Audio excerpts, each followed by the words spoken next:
My YouTube channel SHK educator. तो बच्चों आज का एग्जाम आप लोगों का हो गया है। आइए चलते हम लोग आज जितने भी MCQ क्वेश्चन हुए हैं उनको डायरेक्ट देखते हैं क्या क्या आप लोगों का सही है।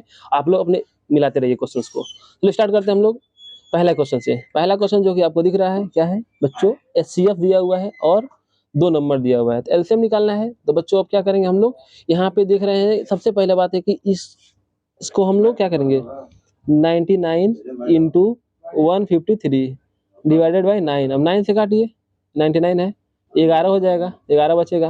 अब 11 से 33 दो ऑप्शन में है, लेकिन 153 तो होगा नहीं, इसलिए इसको काटते हैं और आंसर ये हो गया। बिना गुणा किए देख सकते हैं आप लोग, 99 होगा नहीं है ना, और ये दोनों होगा नहीं क्योंकि HCF हमारा 9 दिया है, इसलिए बिना सॉल्व करते हुए हम लोग ऑप्शन नंबर ए को लगाते हैं, क्योंकि हमको यहाँ सॉल्व नहीं करना है, आप लोगों को मिलाना है और आप लोग अपने क्वेश्चन को मिला लीजिए।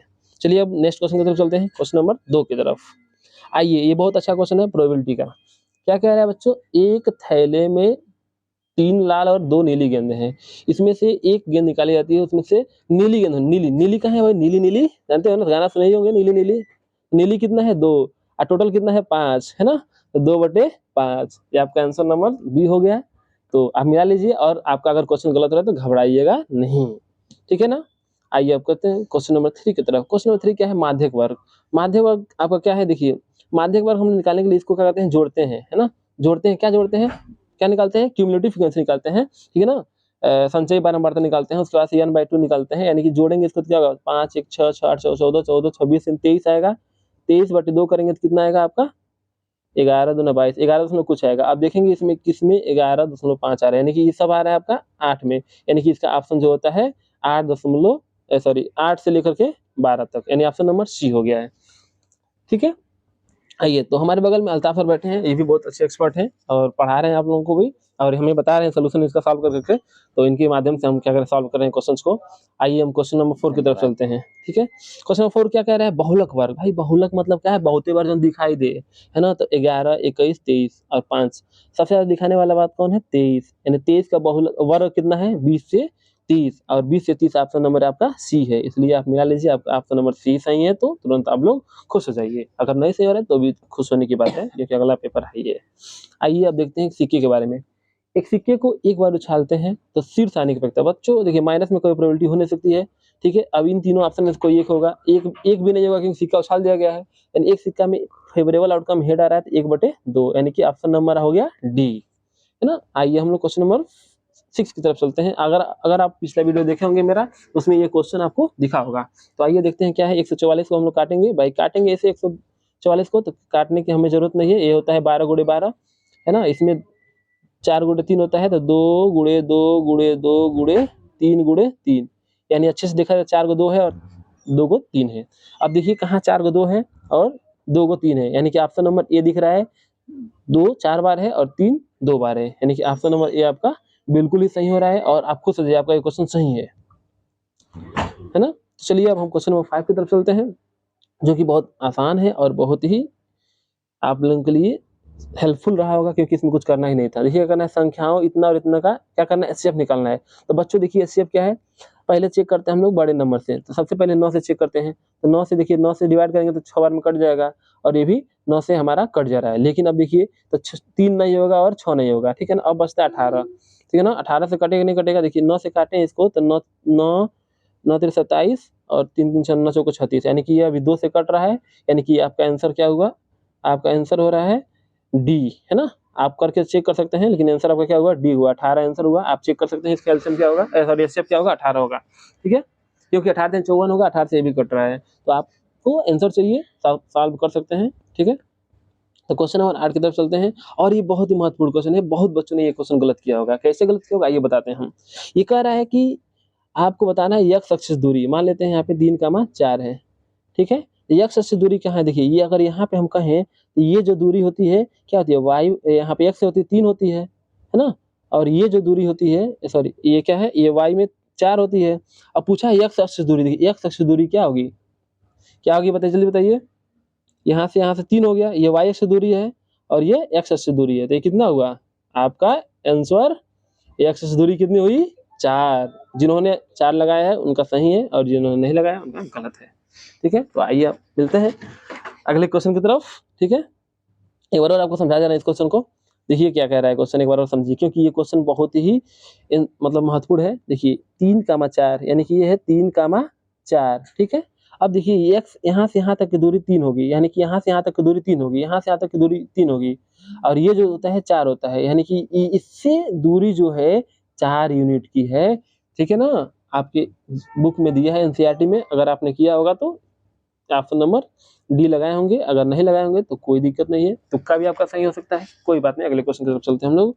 अब ये देखिए क्वेश्चन नंबर 4, और जो कि पूछा हुआ है और बहुत बार पूछा है, पिछली वीडियो में बताए भी थे पूछेगा। तो आइए हम डी निकालते हैं, क्योंकि इसका व्युत्क्रम निकालना है, तो डी मतलब बी का स्क्वायर यानी 25 हो गया, माइनस 4, 4 3 जा 4ac, यानी कि 3 गुणे 3, यानी 25 माइनस 4 9 36, यानी यहाँ पे दिख रहा है कि नेगेटिव में वैल्यू आ रही है।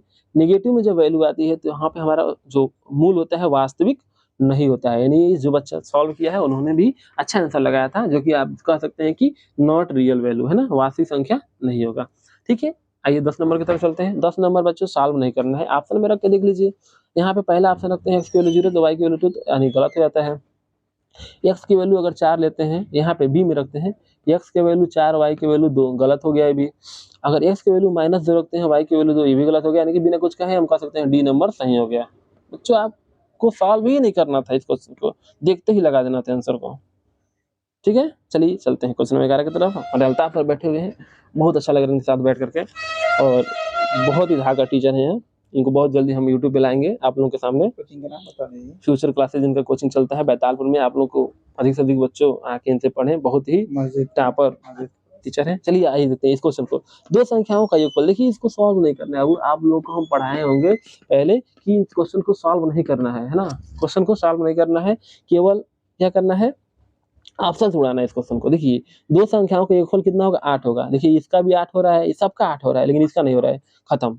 लेकिन देखिए अंतर, देखिए किसका अंतर 2 है, देखिए इसका अंतर 2 नहीं है, इसका अंतर 2 नहीं है, यानी कि ऑप्शन नंबर बी एकदम बिल्कुल सही हो गया, बिना सॉल्व किए, बिना पेन को चलाए हुए, केवल दिमाग को लगाते हैं। और बस मेरे कोचिंग के बच्चों ने ऐसे ही किया होगा, मुझे लग रहा है, क्या मुझे कॉन्फिडेंस है। कोई बात नहीं, मेरा भी कोचिंग है, बताने वाला नहीं है। आगे चलते हैं क्वेश्चन नंबर 12।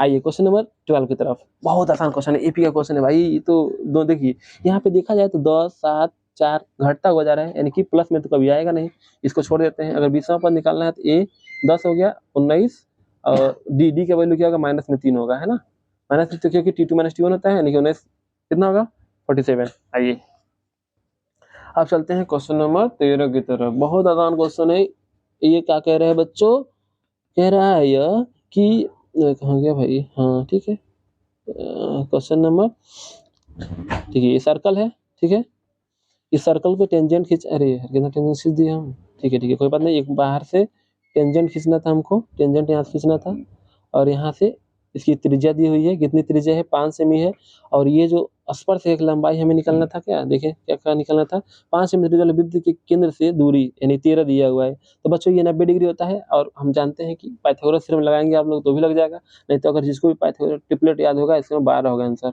है ना, दिखते ही मार लेंगे 12 आंसर। बच्चे आप लोग किए होंगे, जो भी मेरे कोचिंग के बच्चे हैं उन्होंने देखते ही मार दिया होगा इस आंसर को, एमसीक्यू, ठीक है। क्वेश्चन नंबर 14 की तरफ चलते हैं हम लोग। देखिए ये अभी सॉल्व हुआ है, अभी आप भी सॉल्व कर सकते हैं। देखिए दो घनाभ है, इस तरह से दो घनाभ को ज्वाइन कर दिया गया है एक साथ में, जब एक साथ किया गया है तो एक घनाभ बन गया है, यानी कि यल 7 7 14 हो गया है, बी 7 हो गया है, और एच भी 7 हो गया है, ठीक है ना। इसको जब सॉल्व करके निकाला गया है तो आया कितना है 490 आया हुआ है, ठीक है, यानी ऑप्शन नंबर ये आपका सही होता है, ठीक है। क्वेश्चन नंबर 14 का ऑप्शन नंबर सही होता है। देखिए मेरे बगल में कोई आ गया है, थोड़ा बोल दिए, कोई दिक्कत नहीं है, किसी की आवाज से कोई दिक्कत नहीं है, आपको केवल आंसर देखना है, ठीक है। अनुराग यादव जो कि बहुत ही मेहनती आदमी है, सजना घर है उनका, और ये आरओ की तैयारी कर रहे हैं, और ये DSSC PGT की तैयारी करते हैं। आइए क्वेश्चन नंबर 12 की तरफ चलते हैं, 15 नंबर चलते हैं, देखते हैं एकदम धुआंधार, इसके अंतर आपका क्या होगा 11 होगा। क्यों होगा, देखिए इसका आप लोग फार्मूला पढ़े होंगे, क्या पढ़े बाबू लोग, अरे बाबू कहाँ फार्मूला पढ़े हो जी, अरे बाबू फार्मूला हो, यार कहाँ गया, हाँ ठीक है फार्मूला, देखिए थोड़ा सा डिस्ट्रैक्शन हो गया है मेरे, हाँ ठीक है।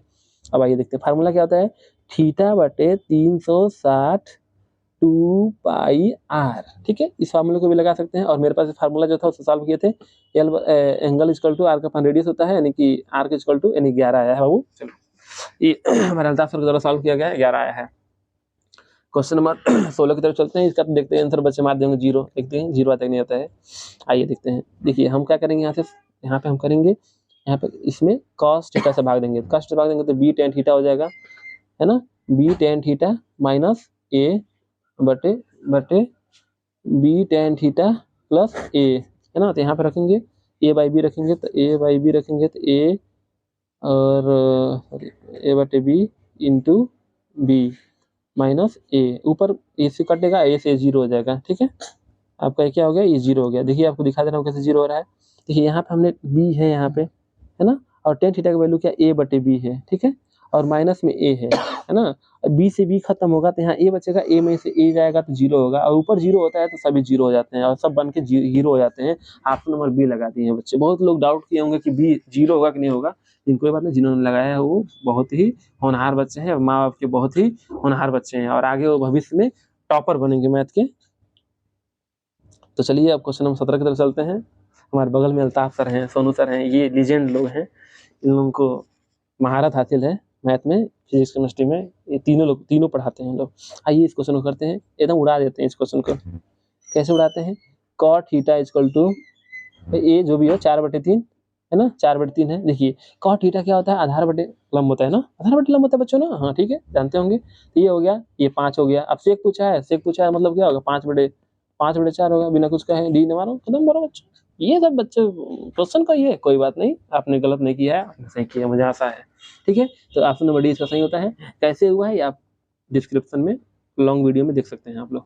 अब आते हैं क्वेश्चन नंबर 18 की तरफ। ये भी बच्चों देखते हुए उड़ा देना था, क्योंकि sin 2a इक्वल टू कितने डिग्री का वैल्यू है, साइन में 60 का वैल्यू है, यानी sin 60 का वैल्यू हो गया, साइन खत्म हुआ, 2a इक्वल टू कितना हुआ 60 डिग्री, यानी a का वैल्यू कितना हुआ 30 डिग्री। बच्चों आपने बिल्कुल सही किया है, ऑप्शन नंबर सी सही होता है।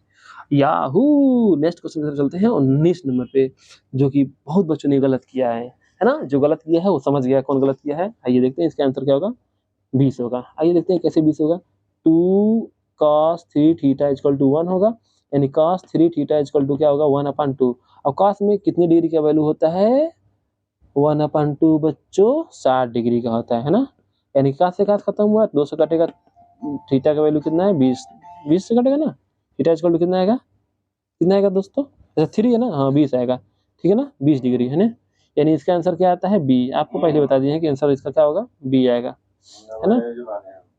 यानी कि इसका आंसर आपका बी हो गया। एक और लास्ट क्वेश्चन बचा हुआ है, और अगर आप चाहते हैं ऐसे ही वीडियो पाने के लिए तो चैनल को सब्सक्राइब करें, शेयर करें, और अगले साइंस का हम लोग लेक्चर लाने वाले हैं। आइए इसको बताते हैं। थेल्स थ्योरम पे लगेगा ये क्वेश्चन।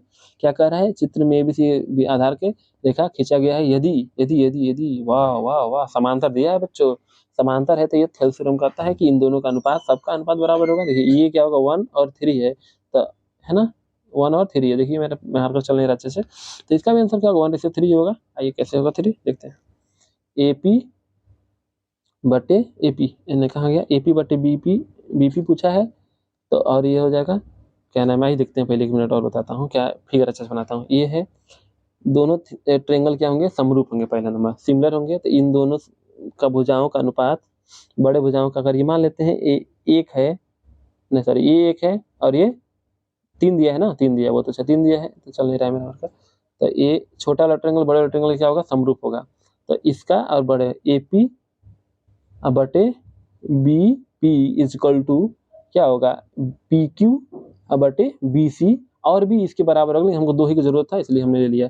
अब देखिए AP बटे BP इक्वल टू 1:3, यही तो होगा 1:3, यानी 1:3 इसका क्या होता है आंसर सही होता है। आगे आप लोग ऐसे ही क्वेश्चन को, अगर आपको पूरा सोल्यूशन चाहते हैं पेपर का, तो कमेंट करके जरूर बताएं कि कौन सा सोल्यूशन चाहते हैं। देखिए पेपर तो बहुत आसान आया था, और आशा करते हैं आप सभी लोग क्वेश्चन अच्छे से किए होंगे, और आगे के पेपर को अच्छे से ध्यान में रखते हुए पेपर कीजिए, और इस पेपर की चिंता ना कीजिए, जितना आपने किया है बहुत किया है, ठीक है, क्योंकि पेपर अब जो हो गया उसके बाद कुछ कर नहीं सकते हैं, आगे पेपर की तैयारी करें। और सभी लोगों को एक बार धन्यवाद वीडियो देखने के लिए। Thanks for watching my video and welcome to my YouTube channel again, and मिलेंगे हम लोग नेक्स्ट वीडियो में।